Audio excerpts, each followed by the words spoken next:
Hello, welcome to theCUBE. We are here live in Washington, D.C. for Nutanix NEXT 2025. I'm John Furrier, your host of theCUBE with Bob Laliberte, research analyst for theCUBE Research. Paul Nashwadi's here. He's doing briefs. We're getting all the stories around the next generation infrastructure, hybrid cloud, which is basically cloud native, and of course, ushering in the era of agentic AI and kicking off next, Thomas Cornely, he's the SVP, Senior Vice President of Product Management at Nutanix. Thomas, great to have you on theCUBE. You get the keys to the kingdom. You get the product management, so you see the customer, you see the engineering, you kind of got to manage two sides of the fence. Welcome to theCUBE. You're kicking off next. John, Bob, thank you for having me here. It's awesome to be here. I'm in .next 2025 in DC. You can feel the vibe as you were just joking about earlier, right? But yes, it's the best job. Right? You have a lot of content we want to get to, so I want to jump into that, but I just want to set the table. Bob and I have been looking at the market with our team, and you're seeing like the perfect storm of innovation. We're in a shift. You got major infrastructure advancements at the platform level. You have cloud native maturing. Platform engineering's been grinding away for over a decade. Certainly Kubernetes is standardized, and then the agentic wave is coming in. You're seeing proof points, but still a lot of headroom coming on this new app market, which is going to take advantage of platforms. That's the theme. Platformization, re-platforming, new platforms, connecting platforms. Yep. This is the theme, and Rajiv and I did a preview interview. Bob covered it in a deep way, and the research team. The platform era is here. As a product leader, what's your view on that? Because I think that is the big high-level trend that's really driving a lot of enablement. And it's not like, hey, here's a platform. It's like taking point best of breed and putting it into a platform for cohesiveness. Share your thoughts on this. You have to work at it, right? So if you go back in the late 2020, 2021, Nutanix was known as hyperconverged infrastructure and other things, right, different products. And with Rajiv coming in, we made a conscious shift to, okay, let's go build a platform and actually sell as a platform. But platform is not something you just say, okay, I'm a platform today, as you were just saying. You have to have the right product, but what validates the platform is the ecosystem. You have to engage with the ecosystem, and so going back to being the right job, right, and this is the best job you can have right now. You build great tech, sure, that's fun, right? You have great customers, but you have this whole ecosystem you can work with, partner with, to actually end up delivering stronger solutions to the market. This event, people can see in the background, I can see the big stage over there, the vibes are good, and it's I won't say a new Nutanix, but it's a new market. Could you share, what is the Nutanix portfolio look like? If someone said, hey, I know Nutanix, I had you guys, we work with you guys, what is the new product, what is the new picture? Yep. If there's a new Instagram photo, what does it look like? That's right. Well, the core of the picture is what we call the Nutanix Cloud Platform. Yep. So the combination of cloud infrastructure, which gives you your virtual storage, compute, networking, and security, all in one stack, and cloud management, operations, self-service, governance. Those two things, cloud platform. And that's kind of the core of the business, and that's what customers are modernizing towards. Customers that need to go and get options are moving towards, okay? And doing great. We've also been investing in cloud native, as you know, and we now have what we refer to as the Nutanix Kubernetes platform. Yep. Something that we basically acquired based on the acquisition from D2IQ a couple years back, doing fantastic in the market right now. Again, right product, right time in the market. Sure. And so we'll talk about that. And at core for us is always data-centric solutions. Right, yeah, that makes a lot of sense. I think one of the things that I wanted to touch upon as well is, when we think about having that platform, one of the promises of having a platform is going to be a little bit easier to manage. Have that simplicity, especially at scale. We're seeing organizations have highly distributed environments now, multi-cloud, data center, edge. How are you helping organizations, when you think about that platform, how are you helping them simplify their management at that level of scale? So we're doing two things actually. So for customers that are moving to Nutanix, we're investing in making it easier for them to migrate from what they currently have, or leverage what they already have. So you've seen us do announcements with Dell last year. This year the big news is Pure Storage, now being supported with the Nutanix Cloud Platform. That's a big extension of our model, even. So allow you to go and connect what you already have on the floor. That's point number one. In terms of how you manage, we're known for simplicity, and we keep on investing into that. So even now, as we add external storage support to our platform, the way you do things doesn't change. And that's a key differentiator for us. Then scale. We're known for delivering solutions that go into retail environments. We have customers deploying thousands of stores using infrastructure as code as the foundation. We like to call it manage everything as code. And so for that we have a new solution called the Zero Touch Framework, which automates deployment, but also enforcing configurations over time on thousands of clusters, while giving you visibility. So this is quite unique, and we go to customers, we compete with your favorite big names out there, but at the end of the day, we win because our stuff works. Why are you guys winning? What's the key differentiator? Because obviously, HCI, hyperconvergence, you guys dominate, that's core, but that's evolving. There's an evolution going on there. I see partnerships extending with Cisco's of the world. You got a huge ecosystem that's developing. Storage obviously becomes super critical in these supercomputer clusters. Yep. The role of storage is changing, so storage, network, compute, kind of the holy grail of compute, storage, networking. It's complex, right? Is popping, right? It's booming. What is the product differentiation? Okay, I got that, HCI, been there. What's the product differentiation that gives you guys the edge? When people think about HCI, they think of, hey, I converge things, and they're thinking of the box, right? But actually that's not the differentiation of HCI. The real differentiation is how you actually manage the environment. The fact that you have automation built in throughout to take out the tedious stuff, right? End of the day, what you care about is your application. Deploy applications, protect applications, move applications. Whether they're VMs or container-based applications. And that's how we differentiate, because we've been doing this in a very unique way for 15 years now, and we're extending this now not only to VMs, but also containers, thinking of that application containers, all of its data, running anywhere. Got it, and as part of doing this platform approach and taking it to the customers, are you finding any new use cases that they're enabling by having this simplified management, this platform at scale? Well, what we're finding is they are, same thing with macro right now, optimizing their operations, reducing costs, right? Getting better TCO, so that's a big win already. And a lot of it ends up being, can I deploy this out there? And the answer ends up being yes. Before it was like, no, you have to go design something brand new different. Right. And now you can actually do this very easily, you can do it faster, so you're more agile, you're more nimble, you can respond to your business needs faster, whether you want to go and do something in a different location, in a different geo, in a different country. Use the cloud, don't change how you run things. Got it.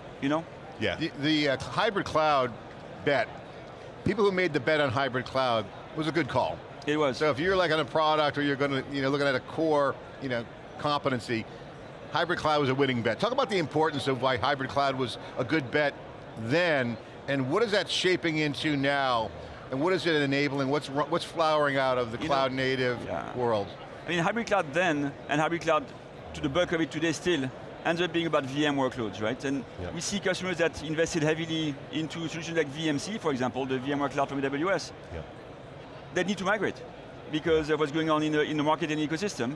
And we've got fantastic solutions for them to leverage, working with AWS and doing migrations literally like every week. And you get customers migrating thousands of VMs in a matter of weeks. Got it. From a VMware-based environment to a Nutanix Cloud cluster on AWS environment. But we don't stop there. We've extended the portfolio, right? We have cloud clusters on AWS, on Azure, and we're just announcing on Google. Okay, so giving our customers full options. But that was then, VM-centric, core, legacy workloads, right, traditional workloads. The new one is cloud native, as you mentioned. But cloud native is Kubernetes-centric. So supposedly, yes, you can run Kubernetes anywhere, but you have to go manage infrastructure. And platform teams are taking over, looking for one tool to manage consistently, whether you're doing this on-prem, at the edge, in any cloud. One way of managing, and data is another problem that we solve for them. I want to get your thoughts on this modern hybrid cloud approach. We call it super cloud, because years ago we coined that term, because it was like more of abstraction around managing the clouds. Complexity is increasing as agentic's coming in because of the data layers, and security resilience is super high. The bar of security for cyber resilience is way high for generative. Okay, that's coming. Now coming in today, you got security, you got global scale, and complexity. What's your thoughts on those three variables? I think on the security point, this is where the value of the platform really shines, and we have great demos that we do tomorrow morning here to showcase what you can do using Nutanix end-to-end in terms of virtual networking, network security, data lens for data protection against ransomware, and combining all of these things together, so you have layered protection, you can detect things as fast as possible, you can respond automatically, setting up environments for forensics automatically, and then recover from your mutual snapshots. And all of that, if you have the right foundation, all these things could be super complex to do. With the right foundation, it's one product. And that's kind of what makes us special in that space. And in this, you address complexity, you address security, right? And in the end, you're allowing this to run in air gap. I can run it in a VPC in AWS, I can run it in a virtual network. You can do it anywhere. And that's the beauty of what we've been investing in. Yeah, and that's really important today because like you were saying earlier, cloud native doesn't necessarily mean having to be in a public cloud. Oh, I love this. Right? So organizations can deploy their cloud native applications in their own data centers, at the edge, in air-gapped environments, and again, like you said, the simplicity of having that common management platform to enable them to do it really accelerates their ability to deploy and run these things at scale. Totally, and again, and what we see, right, is it's about management, it's also about the data platform, because end of the day, applications have data, and you have to be able to move that data with the application. So I'll give you an example that we use internally ourselves. We have lots of products that are cloud delivered. Okay, and so they're running in public clouds because that's easier and so forth. But our development teams don't build them in public cloud. Right. It's actually more cost effective for us to develop on premises. Right. And so we use our own tooling for management, for data, to actually build on premises, and then do all of these processes, and then deploy in production in the cloud, while everything is done on-prem at large scale with lots of people doing things. Thomas, how about the air gap cyber resilience? I think that's what jumps out at me because I think we've seen air gap before, obviously in solutions around ransomware, but talk about what that means, because you mentioned moving things around, you mentioned data. Yeah. Data security just came back from RSA, the hottest market sector. Data security kind of in quotes because it covers many things. Yep. You guys talk about cloud native anywhere. Love that term, that implies global scale, workloads move around, end to end is a feature. Why is this air gap security resilience important? Why should people pay attention to it? What's new about it? And what's different from kind of like how I might think about air gap? I mean, we chose to highlight it because we're in DC. So just nature of things, you're like, okay, this is an environment that we care about these things. But actually we all are affected, right? And whether you go all the way to air gapped or not, the different layers of protection matter. And you should have, there's things that you do by default, that we deliver by default in a platform, around, is your infrastructure itself secure? Are you hardened as a platform? Something that people don't realize. Most products take effort to harden. Nutanix is hardened by default. You deploy, it's hardened, and you stay hardened. Stick compliant is what they call it, right? But then you layer on top networking, network security, all of this, again, software that does things for you through automation. And so having this protective layer, and actually protective layers by default around you is what makes this possible. Talk about data protection as not a point product, but a platform feature, and how you guys think about that from a product standpoint, because you go back only a few years, hey, we need some data protection. You can buy a SKU, there's a SKU for that. Maybe a best of breed or point solution, but it's more than protect. It's detect, respond, remediate, but it's also recovery. These are resilient features that are platform specific. What about this re-platformization of this concept? It goes back to the topic of how fast do I recover? I need to detect, that's one thing. I need to actually respond, so block the attack. That's one thing. So products will do that. But from that point on, what do? I just locked up my environment. I need to be, end of the day, I need to get back in business here. Okay, so get back to a clean point and recover my applications. And this is where the end-to-end platform starts to say, hey, don't just look at this part of the workflow. I can automate the entire workflow for you. Because I have this thing that's already built in, and I'm just calling up APIs. One thing we discussed earlier around the platform is, we invested into this platform approach, and we revamping all of our APIs years back. Okay, and we actually launched what we call API v4 end of last year, and we're now building all of the automation on this new revamped API platform. That allows us to do things at massive scale with performance. It allows us to go and showcase this type of fast response to cyber attacks. You built in recovery and data from day one. Correct. Not like a bolt-on. No, I mean that's the core of Nutanix. I mean, Nutanix started as a data company. Okay, we still are a data company. And what I like about this from a product strategy perspective is, and we talk about this now, between edge, on-prem, multiple clouds, now AI, data is super complicated. So if you can be an expert at data, you have a job and a business and products and value to deliver for decades. And this is where we're at, and now we complement, because people get data but actually want to have this whole solution. And so if I can drive my data services from the top down, I can really enable easy to use, easy to adopt solutions. I was having dinner last night with the database team, and they were talking about their recovery options that are built in and the ability to get it back, and they were saying like a difference of something like 120 hours versus 8 minutes to be able to recover a database and things like that. You see it in deployments. Customers are like, hey, it should take weeks and I can do it in 20 minutes. In terms of deploying your environment for an application team, right? And then the recovery is even faster. By the way, what we find when you do POC to customers is very often they have a recovery plan. They're like, actually it never worked, but this one works in our POC. You mentioned the different edge environment, edge, on-premises, and cloud. Obviously that's Nutanix, kind of a wheelhouse. and looking at the AI adoption, specifically agents, not Gen AI, agentic, but like, people are doing agents, they're real, but they're usually use cases that are targeted, very automated oriented, with some generative approach. But most of the production adoption we're seeing on the surveys is in cloud. That's correct. On-prem is in POC mode, moving into production. Correct. What's your view on that? Because that's where a lot of the practitioners that we talk to, they're looking at their system architecture, their totality of their environment, not like this one department. What is the relationship that you guys see with, say, AWS, for instance, big partner of Nutanix? How do you walk a customer through this kind of like, I won't say dance, but it's a system design, there's consequences. You're hitting the nail right on the head, right? Is we can talk about AI because it's going to change everything, and we think of changing how we do things in our own life, how we run our businesses, right? When you come to infrastructure, actually AI requires you to go and rethink your infrastructure platform, right? And the first thing that most people miss, and that's what we're into, by the way, every time we go do a POC with a customer, you go deploy our products, you say it's enterprise AI, it's all about automation for how you deploy models and agents. And the first thing they're looking for, like, oh, I don't have Kubernetes. Of course it runs on containers, but most customers don't have a ready-to-use Kubernetes platform that, hey, let me go and deploy this here because now I can go to my next step. So you stumble on something that's so basic, in a way, which you don't worry about when you're in the cloud, consuming a service. But on-prem, you're back like, you don't have the right foundation. This is where we can help, again. And the container bet's a good one. I mean, it's a 20-year run coming with containers. But we've been talking on theCUBE, multiple years now around this trend of systems thinking. I mean, it used to be agile, move fast, design thinking. There's a whole era upon us around a systems revolution's back. And it's not just infrastructure. The big thing, John, is we talked for the last 10 years, 15 years, we talked about DevOps. It was developer first, doing ops, supposedly.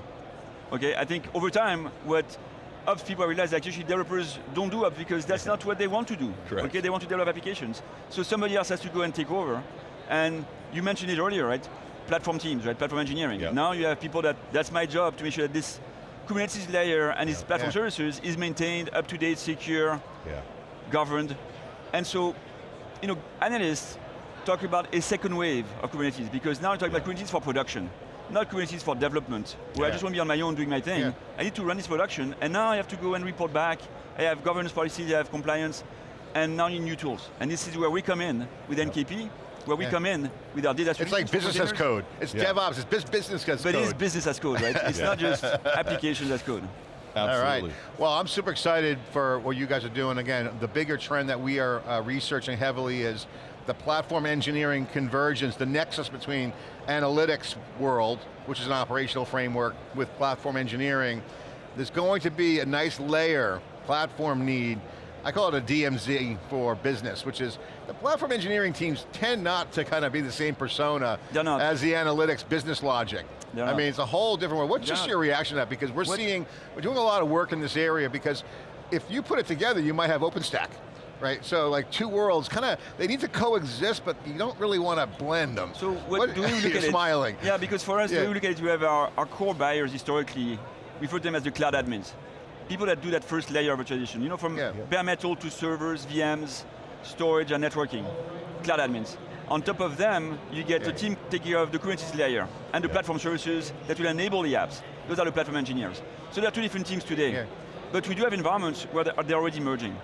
And that's the key thing for us, is how do we help people that have been running infrastructure at the cloud layer to progressively be able to go and expand up the stack to actually take on the platform engineering jobs also. Because right now you have a gap in talent.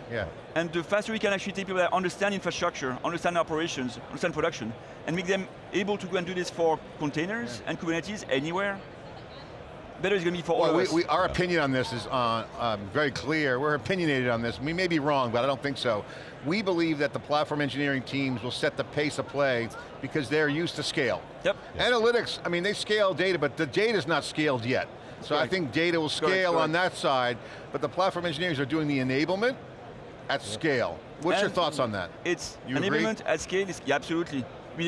That team is what's going to enable us to run those applications at the end of the day, right? And do it securely, safely, reliably, right? And so it's a different mindset, right? Because now you're taking care of, how do I go and make sure that these things can sustain an attack on this region. Yeah.